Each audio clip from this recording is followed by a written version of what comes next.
Wyoming Territory, 1883, the first shot cracked through the still air just after dawn, echoing off the red rock walls of the Sweetwater River Valley. Alenna Norwood flinched, her fingers tightening on the reins as her mare sidestepped. She was not afraid of gunfire anymore, not since her husband died in a rail camp skirmish 2 years back, but the sound still made her tense. She scanned the horizon. The shot had come from the ridge west of her wagon. Then she saw him. A tall man on horseback, rifle lowered, riding hard toward her lone wagon like the wind itself was chasing him.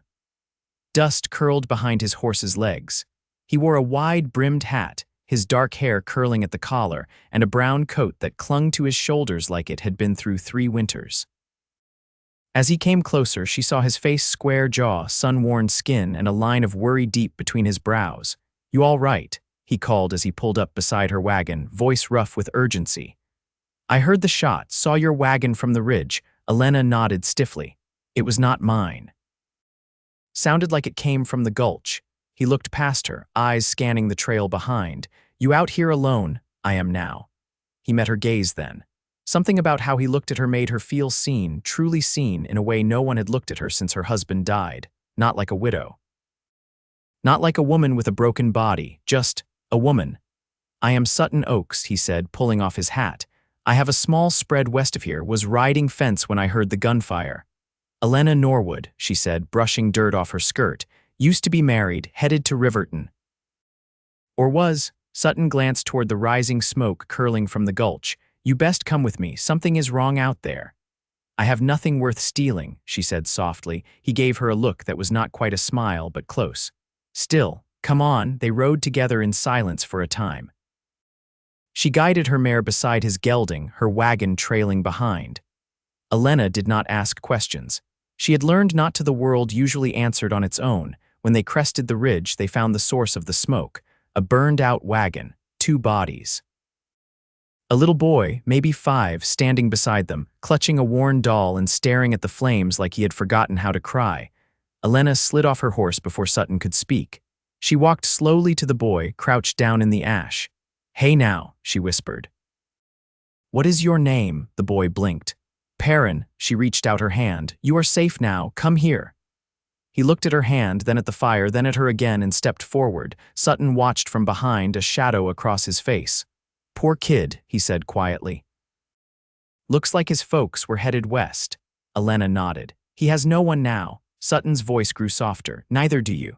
She stood, lifting Perrin into her arms. He clung to her like he had always known her. Her throat tightened as she looked down at him. His hair smelled of smoke.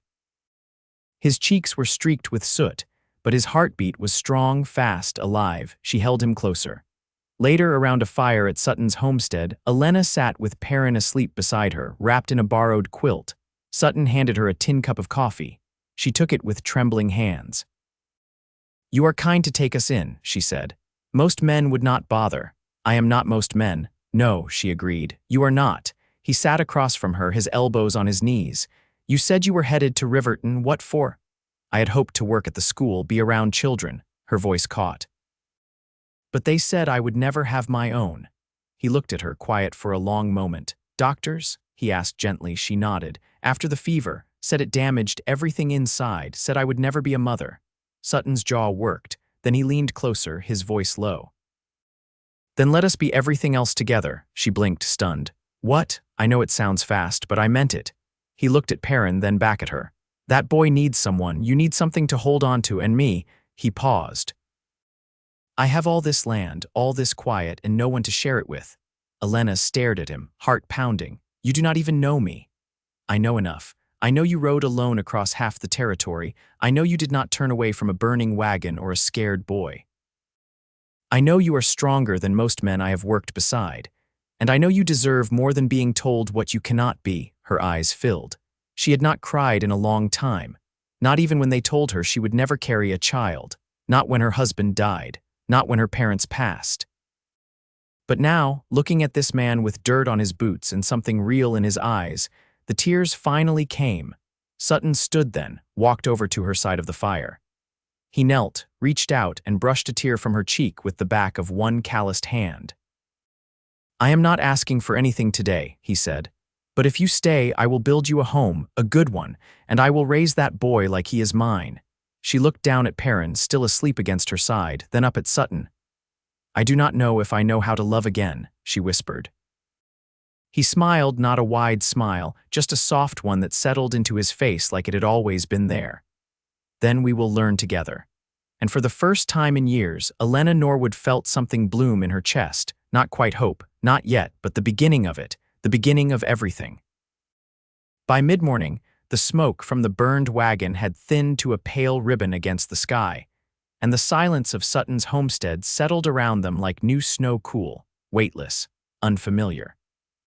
Alenna stepped carefully around the edge of the corral, watching as Sutton adjusted the latch on the gate. Perrin was still asleep inside the main house, curled beneath a wool blanket in the back room, his breathing steady. She hadn't left his side all night, but now, with the sun climbing and her limbs stiff from worry, she needed the open air. "Gate swells in the sun," Sutton muttered, testing the hinge again. "Been meaning to plane it down." She crouched nearby, knees brushing dry grass. "I could do that." "If you've a draw knife and a rasp," he straightened, surprised. "You know tools." "My father repaired wagons for a living. I watched more than I stitched growing up." He nodded, rubbing the back of his neck. "You ever work oxen yokes?" "Only once, for a family headed to Oregon."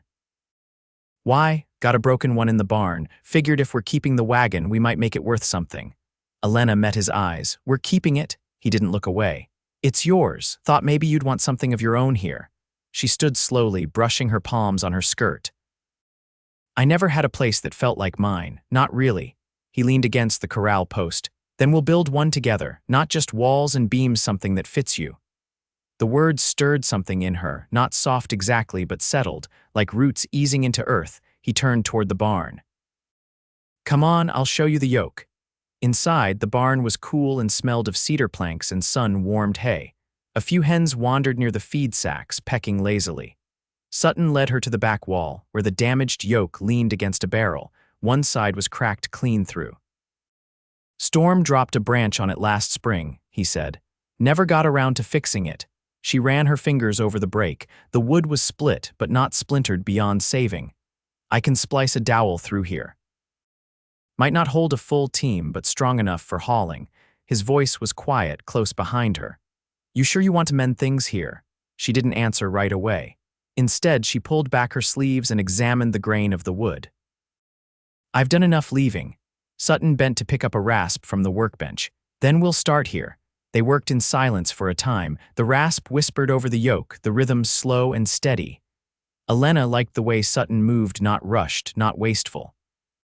He handed her tools before she asked for them, like he understood without needing to be told. By noon, the splice was holding. She wiped her brow and leaned back against a beam, the ache in her arms familiar, almost welcome. "You've got a good eye," Sutton said. "I was always better at fixing than at watching things fall apart." He crouched beside her, his hands resting on his knees. "You ever think about staying for good?" She turned to him, surprised by the simplicity of the question. "I don't know what that looks like," she said. "I've never had the chance to imagine it." He pulled a folded cloth from his pocket and offered it to her. "Then maybe you ought to start." Alenna took it, hands brushing his. Inside was a small carving a horse no longer than her palm, its legs tucked beneath it like it was bedding down for the night. "I made it when I first got the place," he said. "Didn't know what I was carving at first, just kept shaving at it, turned out like this." She turned it over in her hands. The wood was smooth, worn from his pocket. "You made it for someone." "I think I hoped someone might take it one day." Alenna held it against her chest, the weight slight but grounding. "Then I will." They both looked toward the house as the door creaked open. Perrin stepped out barefoot, blinking against the light, the quilt dragging behind him. Alenna rose and crossed the yard, kneeling to meet him. "You hungry?" He nodded, eyes still heavy with sleep. Sutton stood behind them, watching the two of them with something unspoken in his gaze. "I'll make us something," he said. "There's eggs, and I've got a bit of salt pork left." Alenna took Perrin's hand. "We'll come with you." Inside, the day stretched open in front of them, not perfect, not easy, but possible. The kind of day you could build a life from if you were careful with it. And for the first time in a long while, Alenna didn't feel like she was borrowing someone else's peace. She was making her own. By the third day, the rhythm of the place had taken hold. Alenna rose early, often before the sun crested the cottonwoods. She'd pull on her boots in the half-dark and step outside with the quiet resolve of someone who had lived through enough to know the value of steady things. The prairie air was cold then, with a bite that reminded her she was still in the land of weather and consequence. But her hands were warm always from the small body that leaned into hers at night. Perrin still hadn't spoken much, but he followed close, and that was enough for now. This morning she found Sutton kneeling by the chicken coop, working a new hinge into the frame. His shirt sleeves were rolled, forearms dusted with sawdust and sun. He looked up when she approached, then rose and offered her the hammer without a word. She took it, tested the weight. "You always rise before the day does. Used to sleeping light," he said. "Old habit from the trail." "Can't break it even now." She drove the nail in with one clean strike. "I never slept well until I got here. It's strange." "What's strange?" "That I don't keep dreaming of smoke." He held her gaze for a breath, then looked away, back to the coop. This place was empty for a long time. "I built it up alone. Figured at most I'd get a dog, keep a few heifers, but quiet like that it grows heavy." She crouched beside him. "It doesn't feel heavy now." He handed her another nail. "It doesn't." That afternoon, she took Perrin to the pasture. Sutton had carved a small wooden hoop from a sapling branch, and Alenna tied strips of scrap cloth around the rim to soften it. Perrin watched her with wide eyes, then reached for it when she was done. He tossed it once, clumsily, and it caught the wind, tumbling into the grass. He ran after it, laughing without sound, but laughing nonetheless. Sutton leaned against the fence post, arms crossed. "That's the first time I've seen him smile." Alenna kept her eyes on Perrin. "He'll carry it with him now, that kind of joy it doesn't vanish. It just hides a while. He's got your steadiness." She glanced at him, surprised. "He's not mine." "He is, though, not by blood, but by whatever lives deeper than that." She didn't answer right away. The boy had pressed his face to her shoulder last night after a nightmare, and she'd sung to him without thinking a song her mother used to hum while hanging laundry. She'd forgotten she remembered it. That evening, after the light had cooled and the wind had settled, Sutton brought down a tin box from the shelf above the hearth. The hinges creaked as he opened it. Inside were folded papers, old and yellowing, and a small leather pouch. "I thought you might want to see these," he said, setting them on the table. "It's my mother's writing, letters she sent my father before he passed." Alenna sat carefully, hands resting in her lap. "Why show me?" "Because you're here. And I don't want to keep things buried." She unfolded one of the letters. The script was delicate, a little faded but legible. She read a few lines, then stopped. She wrote with hope, even when she was alone. She never stopped believing he'd come back. Even after the war took him. Alenna traced the edge of the paper. "That kind of faith, it's rare." "I see it in you." She looked up, startled. "No," he said, steady. "Don't turn away from that. You came through fire and didn't let it burn you hollow. That's something I see every day you're here." Her voice was quiet. "You speak like you've watched me longer than 3 days. I've been watching since that first moment on the trail. Not just who you are now, but who you're becoming." She folded the letter again, setting it gently back in the box. "I don't know how to be anything more than what I've had to be." "Then let's start with what you want to be." She stood slowly, crossed the room, and pulled the curtain aside. Outside, Perrin sat by the porch rail, turning the wooden hoop in his hands. The sunset lit his face gold. "I want to be his safe place," she said.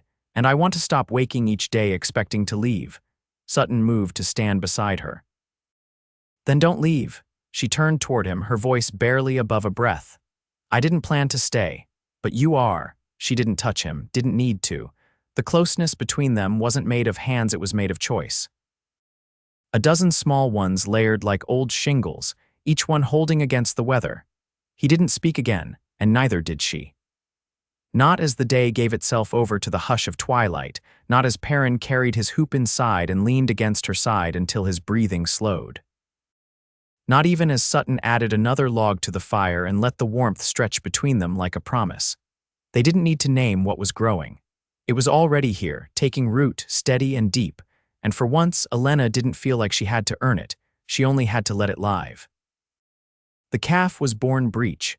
Sutton had found the heifer down near the far end of the east pasture, sides heaving, eyes wild with strain. By the time he got her settled and tethered to a split rail, the sun had dipped behind the hills. The wind carried the scent of frost, and he'd known then they'd be out until it was done, one way or another. Alenna arrived with a bucket of hot water and clean rags, breath fast from running. She didn't ask what needed doing, just knelt beside him in the half-frozen mud and pushed her sleeves up past her elbows. "Tell me where to brace," she said. He pointed, and she leaned her slight weight into the heifer's flank, steadying the animal as Sutton worked. The calf came slowly, legs first, slick and limp. Then a sharp breath, a wet sprawl, and it was free. The heifer moaned low in her throat. Sutton cleared the calf's nose and rubbed it with a strip of burlap until it jerked awake and began to breathe. Alenna sat back on her heels, mud streaked across her skirt, her hands trembling from cold and effort. "It's a bull," she said softly. Sutton nodded. "Strong one." They watched the calf stretch and wobble onto unsteady legs. The heifer licked him clean, her body still shivering but her eyes calm now, settled. "Shouldn't have made it," Sutton said, wiping his hands on a rag. Head was turned. Another half hour and she'd have died. Alenna's voice was quiet. She didn't. They walked back to the house in the dark, boots thick with mud. The porch lantern was still burning. Perrin was inside with Mrs. Corley, the ranch widow from 2 miles down, who had offered to sit with him for the evening. Alenna had hesitated before agreeing, but Perrin had nodded once, and that had been enough. Inside, Sutton stoked the fire. Alenna peeled off her outer layer and hung it to dry. They stood near the hearth, the warmth settling between them. The silence wasn't awkward. It had weight, but not burden. "You've done this before," Sutton said. "Midwifed livestock?" She nodded.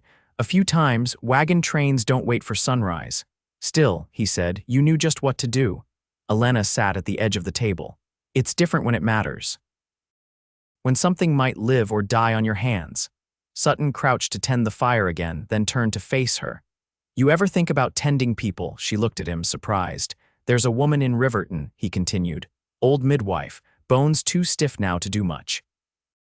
She's been looking for someone to teach, said she'd give up her notes to someone who's steady and sharp." Alenna studied the flame. "I never thought I'd be allowed to help bring life into the world, not after." She stopped. He didn't fill the space for her. He waited. She lifted her eyes. "When they told me I couldn't have children, I thought that meant I wasn't meant for any of it. Not just mothering, but care, nurturing. Like it disqualified me from every other kind of giving." "You believed that?" "I let myself," she said. "For a long time." Sutton stepped closer, not touching her, just near enough that she could feel his presence. "Then maybe it's time to believe something new." She gave a half-breath of a laugh, not bitter but uncertain. "You make it sound simple." "No," he said, "just possible." She looked up, searching his face. "Would you want that, if I became something more here, not just a hand or a cook or I want you as you are," he said. "Whatever you grow into, I'll want that too." The air between them was still. The fire popped, and outside the wind shifted through the cottonwoods. Alenna reached for his hand. Her fingers were cold, his warm. She held on, quiet and firm. "I don't know how to belong yet," she said, "but I want to learn." He curled his hand around hers. "Then we'll build it slow. Whatever shape it needs to take." She didn't speak again. She didn't have to. Later, when Mrs. Corley had gone and Perrin was asleep with his small hand curled beneath his chin, Alenna stood by the window, watching the pasture. The stars were out, hard and clear. The calf would be curled beside its mother now, alive. Sutton came up behind her, resting a blanket over her shoulders. She leaned into it, into him. And in the hush that followed, she didn't feel like a woman missing something anymore. She felt like a woman becoming. Not everything had to be born from the body. Some things were born from the choosing. The first snow came overnight, dusting the pasture in a soft hush that made the world seem gentler than it was. Alenna stood at the doorway of the barn just after sunrise, her breath rising in small clouds. Perrin was inside the house with a wooden spoon and a bowl of flour, under the watchful eye of Mrs. Corley again, this time invited early, with a promise of warm biscuits and a chance to teach Perrin how to cut butter into dough. Sutton stepped out of the stall behind her, sleeves rolled, a length of twine looped around his hand. "That calf's weaned earlier than I figured, took to oats like he was born for them." She brushed her palm against the barn door's edge. "You've been thinking about keeping him as a team ox. Thought I'd sell him come spring. But if he stays strong, maybe, you see something else in him." She turned to look at him. "He stands like he knows where he belongs." "That's worth something." Sutton nodded, eyes lingering on her face longer than they needed to. "You've got a way of seeing steadiness where others overlook it." She tucked a strand of hair behind her ear. "You've said that before. Not like this," he said. "Before, I meant it as admiration. Now I mean it as something else." Her chest rose, then fell slowly. "You sure?" "I'm sure." There was no rush in his voice, no performance, just a simple certainty that settled deep. She didn't answer right away, but her hand slid across the space between them until her fingers brushed his. He curled his around hers. Later that morning, the floorboards of the house creaked with the weight of warmth, cooking, laughter, the pacing steps of a child finally learning to lean into comfort. Sutton carved a peg rail by the hearth, fitting it to the wall beneath the window. Alenna stood beside him, holding the next peg as he worked. "You planning to hang all your coats here?" she asked. He glanced at her. "Ours." She paused, then nodded once slowly after Mrs. Corley left, cheeks dusted with flour and hands full of apple preserves. Perrin climbed into Alenna's lap with a worn book Sutton had salvaged from an old trader's trunk. She read to him in a voice just above a whisper, her arms curled around his small frame. Sutton watched from the table, carving knife idle in his hand. When the boy finally fell asleep across her knees, Alenna looked up. "He doesn't flinch in his sleep anymore." Sutton stood, crossed to her, and crouched beside the rocker. "You did that." She shook her head. "We did." He reached for her face, his fingers rough but careful. "I want to make it official, all of it." She searched his eyes. "You mean marriage. I mean a life, with you, with him. I want to stand beside you and call it ours. I want to sign his name with mine if you'll let me." Her hand came to rest over his. "I don't have a white dress. I've got canvas and a pair of good hands. We'll sew whatever we need. I don't want a gathering. I don't want prayers from people who never knew me before. I want the truth.